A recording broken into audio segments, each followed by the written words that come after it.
In today's video, we are going to show you how to set up a Deriv MT5 on your PC.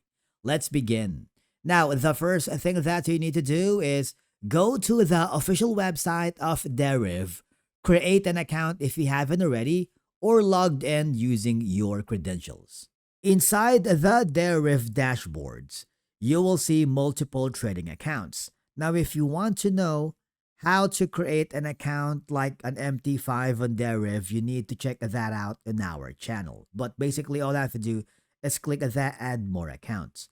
Since I have multiple accounts readily available, all I have to do is click on it, and what will happen is you would notice that you have the option to click the trade button, and a new pop-up window will appear, and all I have to do is simple. Click the MetaTrader 5 app, because if you do, you will have the option to download the MT5 app on your computer.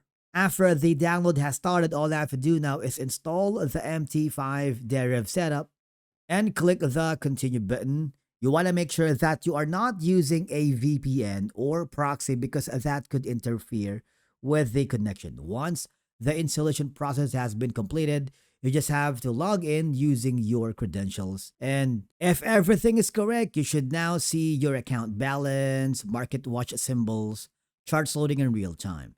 And basically, that's it for today's video on how to fully set up a Deriv MT5 on PC. Thank you so much for watching. We will see you in the next video.